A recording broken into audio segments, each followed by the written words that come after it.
नमस्कार विद्यार्थी मित्रांनो. माझ्या YouTube चॅनलमध्ये मी तुमचं सहर्ष स्वागत करीत आहे.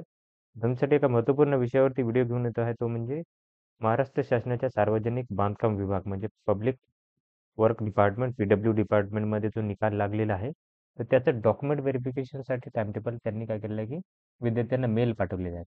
तर तुम्ही बघू शकता, की इथे जर पाहिलं तुम्ही तर junior engineer electrical, junior architect group B non gazetted, त्याच्यानंतर ना assistant junior architect group C, त्याच्यात stenographer higher grade, stenographer lower grade, gardener supervisor technical, laboratory assistant technical, senior clerk non technical, driver, cleaner आणि peon या पदाकरिता काय केलं, की निकाल हे लागलेले आहेत.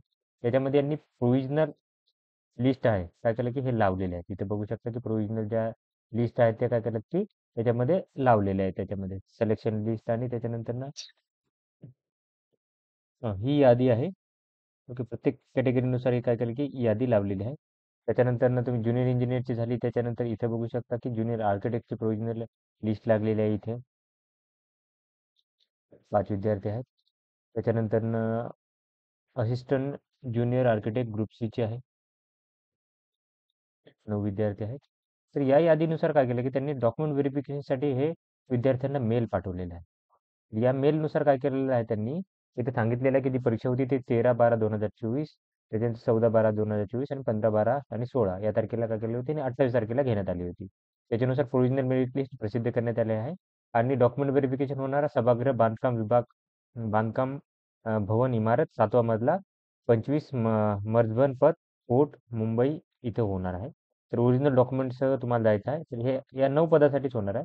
कनिष्ठ अभियंता इलेक्ट्रिकल, त्याच्यानंतर कनिष्ठ वास्तुतज्ञ म्हणजे आर्किटेक्ट, उद्यान पर्यवेक्षक, सहाय्यक कनिष्ठ वास्तुशास्त्रज्ञ, वरिष्ठ लिपिक, प्रयोगशाळा सहाय्यक, वाहनचालक गटक, स्वच्छता ग स्वच्छक गटक आणि शिपाई गटक यांचं होणार आहे.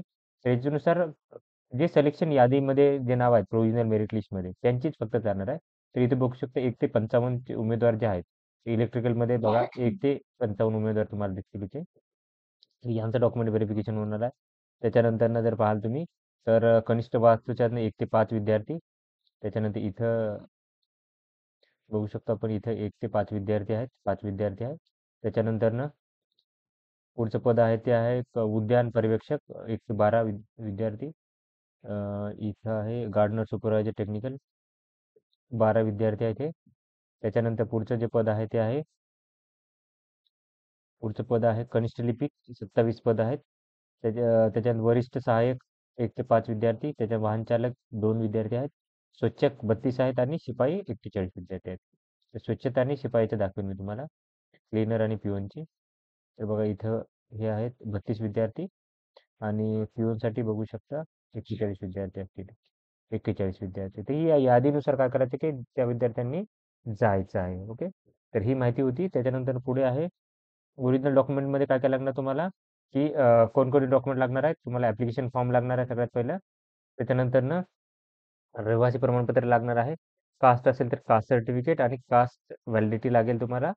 त्याच्यानंतर शैक्षणिक अर्हता तुम्हाला जे डॉक्युमेंट लागतात ते तुम्हाला लागणार आहेत.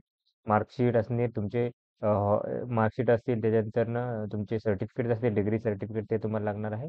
त्याच्यानंतर तुम्ही जर आरक्षण कुठले घेणार असाल, महिला आरक्षण वगैरे सर त्याच्या संदर्भात तुम्हाला सर्टिफिकेट लागणार आहे.